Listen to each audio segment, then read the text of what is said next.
Good morning, YouTube. So, we're back again today, and we just competed in the official Bandai Webcam Tournament hosted by TAK Gaming. Today is the 27th of March, and we just hit 300 subs as well. So, at the end of this video, I'm going to be doing information about the giveaway that I promised you all for these wonderful promo packs and some packs of 1.0. And I'm getting more prizes for this tournament.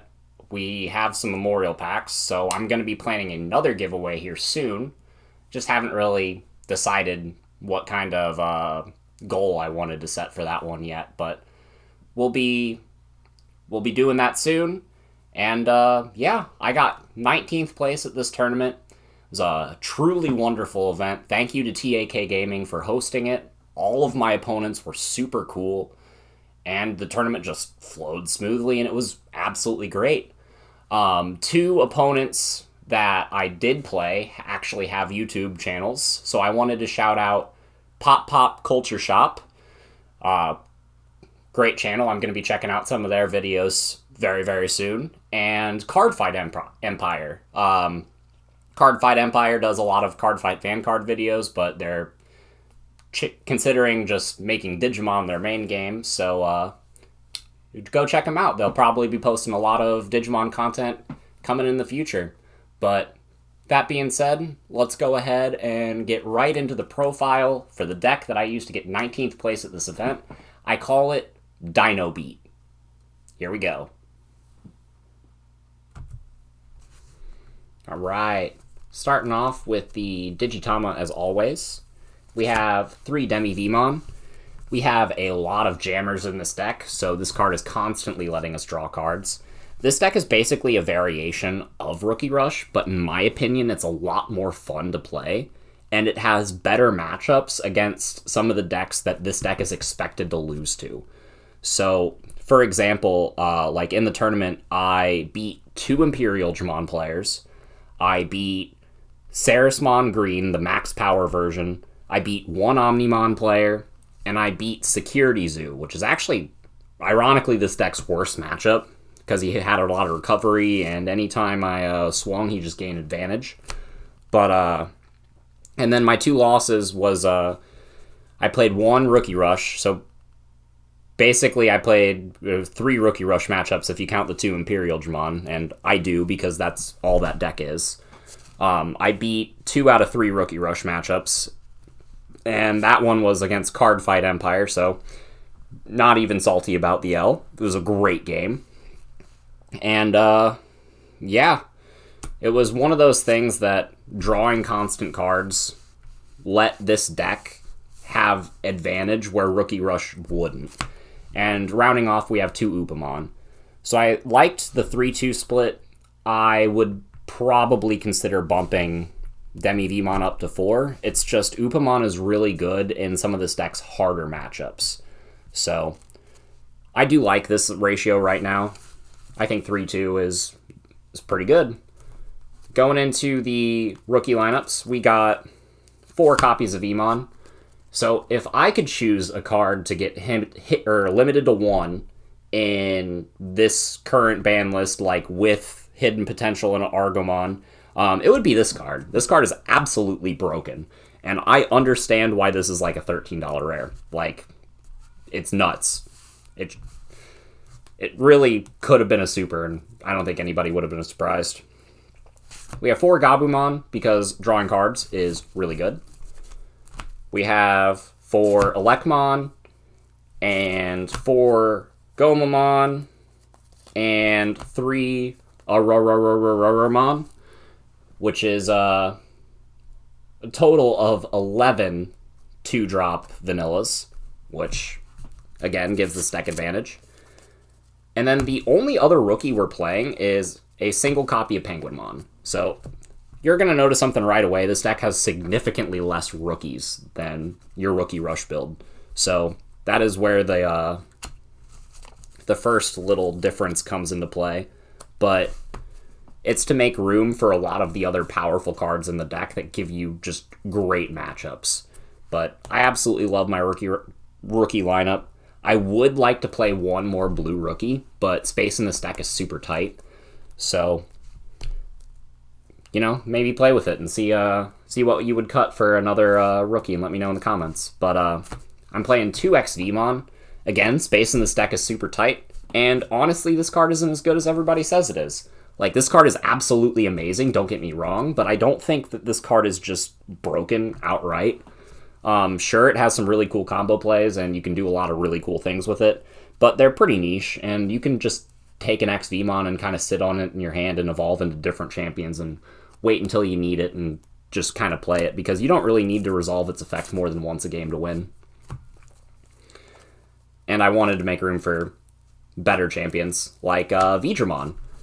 Now, this card is still slept on. This card is amazing in 1.5 format because Rookie Rush is everywhere, and if you have a Tamer, which this deck has 5 of for some reason, this card can just swing over everything that your opponent swung with and survived. And it's like, I was playing, like, CardFight Empire when he was playing against me. He had a turn where he swung out with a Betamon, a couple Auroramons, and like a Gorilla.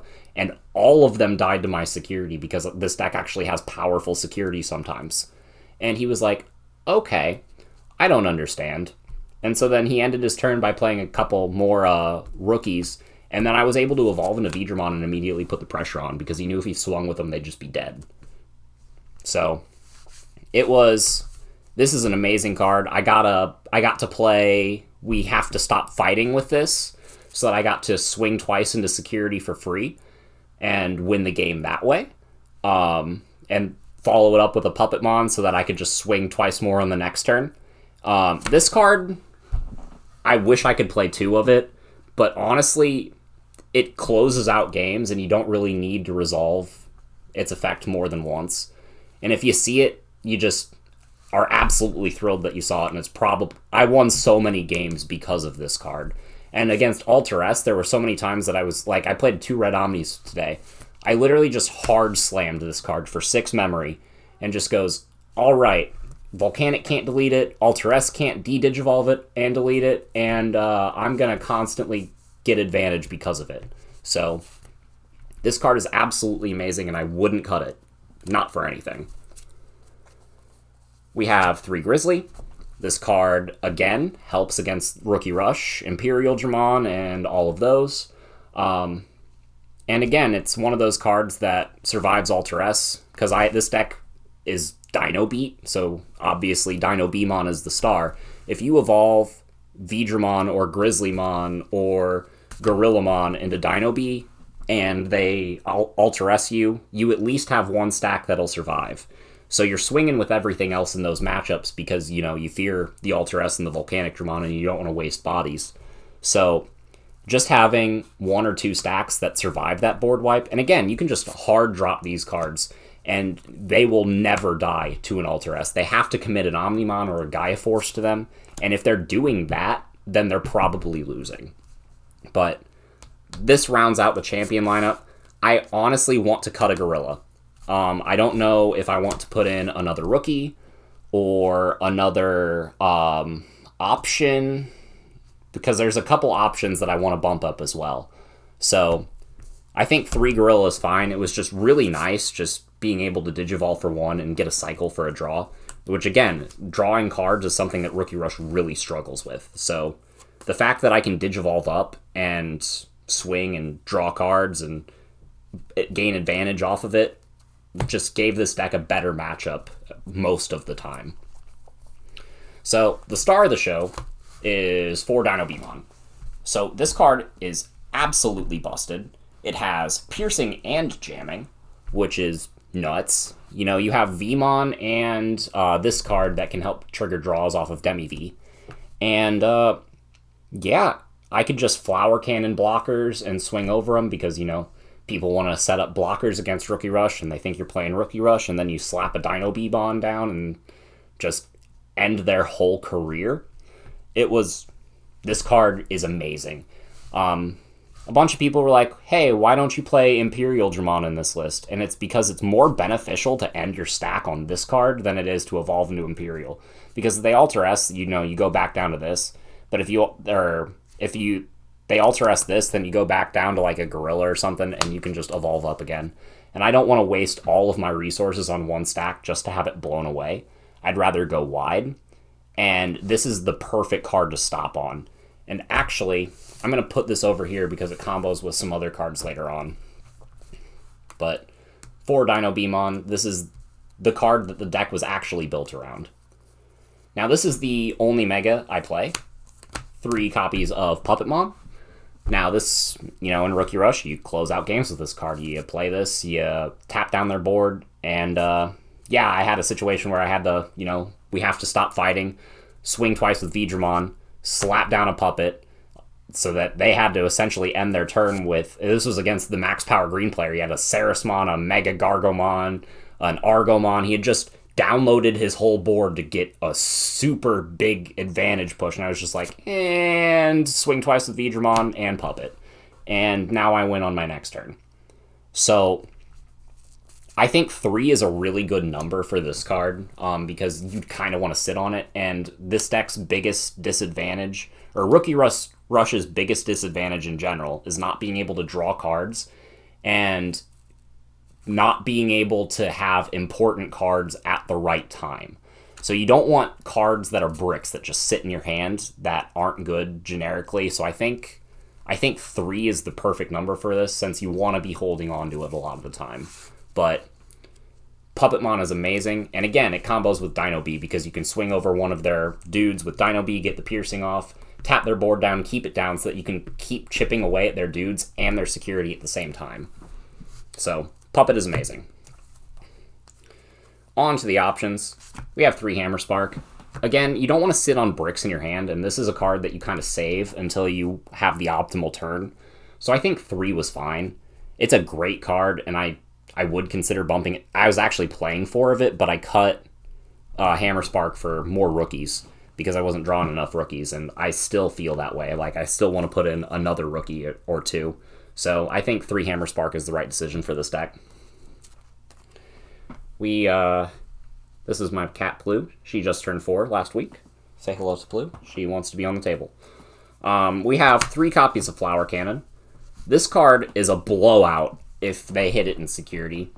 And combined with Dino Bmon, it's absolutely the nuts. You just tap down their card and swing over it. And if they like play a Groundramon or they're building up their stack in Omnimon, you can just end their whole stack right there and make it so that by the time they build up another one, you've already won the game. And again, just having a bunch of bombs in your security, just like Flower Cannon, Hammer Spark, just the puppets, the Dino Bees, just having so many cards that can blow your opponent out of the water whenever they hit them is absolutely amazing. We have to stop fighting. This card was a one-of, and every time I saw it, it won me the game. I wish I was playing 2 of it. Again, space in this deck is tight. This is one of those options that I would very much love to bump up, because this card makes your Digimon survive security battles as well. And actually, jamming specifically states on the text of the card that this Digimon can't be deleted in battles against security Digimon. So yes, security battles do count as battles. Yes, this card does save your Digimon from it. And the fact that it does that is amazing. You can just activate this card. Your Dmon can't die against blockers and can swing again. You know, piercing doesn't really matter because they can't die, but that's like the one caveat. But at that point, you just swing at security with this, and then every time I played this card and I didn't win the game immediately, I just followed it up with a Puppetmon and then won the game on the next turn. Or the turn after that if I followed it up with a second Puppetmon. But again, we have to stop fighting was definitely one of the MVPs in this deck. Positron Laser is another one of the MVPs in this deck, and this is another option I want to bump up to 2. This card just stops your opponent's turn if they hit it in security. I played against Red Omni. The Red Omni player that I won actually hit this card in my security 2 different games and lost both times because of it. So, I mean, I'm not saying that I won exclusively because of this card. It's just this card definitely stopped him dead in his tracks, and I won on the next turn. So Positron Laser is a blowout card, and it basically acts as a fourth Puppetmon if you happen to draw and it's in your hand. So I really love it, and again, I want to bump it up to 2. This card's absolutely amazing. I don't know why it's a common, really don't. So on to the Tamers, and this is probably my favorite part of the list. We got 3 Davis, adds so much consistency to this deck that it's not even funny. And starting your turn at 3 is very important, because if you start at 3, then you can evolve into something like a Dmon or a Dino Bmon and swing with it, and that's just really cool. You can have a rookie, evolve it into a gorilla for 1, and evolve this for 3, and they start their turn with 1 memory, and it's all because of these memory tamers. And then I'm actually playing 5 memory tamers. We got double copies of Mimi in this deck. And the reason we play 2 Mimis in this deck is because if you give Rookie Rush a second raising phase, it is the most broken deck on the planet. You have Dino Bmon, and you have Puppetmon, so you have 7 level 5 or higher green Digimon, and they just let you Mimi, and you have so many rookies that you're just constantly putting rookies on top of these cards, which lets you draw if they swing and these are under them. So you're constantly replenishing your hand, you're constantly getting board advantage, you're constantly picking away at their cards, and this deck is just oppressive. There's a lot of situations where you will just comfortably win and be like, I was never in any danger. All of my games in the tournament were not like that, though. All of my opponents were very, very skilled. All of them, in my opinion, were playing tier 1 decks, except for the security guy, or security zoo deck guy. Props to that guy, because, again, that's not a tier 1 deck, and he brought it to a big tournament, and he did very well with it, so. And it's, ironically, this deck's worst matchup, and there was so many Rookie Rush players there. Rookie Rush actually won the event, and I was kind of expecting that, so I built this deck to counter Rookie Rush, and I beat 2 out of 3 Rookie Rush players that I played today, so I'd say I did a pretty good job. I'm very happy with my results. All of my games were down to the wire, and it's all of the games that I lost, if we ran it back, there's a very, very likely chance that I win the next time. And it's like, and again, there was a lot of my wins, too, that were like that as well. So it was just a very fun tournament. All of my opponents were at the top of their game. Most of my games went to game 3, and I had a blast. So, yeah, one more time, we're just going to go over the details of the giveaway. So we got some packs of 1.0 and some promo packs. So I'm going to draw 3 winners on Tuesday. It's my next day off. That's the only significance of Tuesday. But 3 winners will get 1 promo pack and 2 loose packs of 1.0. And yeah, how to qualify, you have to be subscribed to the channel, and you have to have liked and commented on the last 5 videos. This one is included. So my double box opening, the Omnimon red deck, the Mastamon Leopardmon deck profile, this one, and the meme about buying boxes at scalped prices. So if you we will be drawing from people that have liked and commented on all those videos. Again, people that are on my Patreon will get an extra entry. And yeah, this is just something fun. I have extra product, and I'm trying to give it back to the community. And yeah, whenever I get more prizes in the mail from these last Bandai tournaments that I entered, we will be announcing another giveaway on the channel, because I want to keep this community growing, and I want to keep everybody playing Digimon and enjoying this game. But yeah, like, comment, and subscribe on the video, and we'll see you guys in the next one. Goodbye.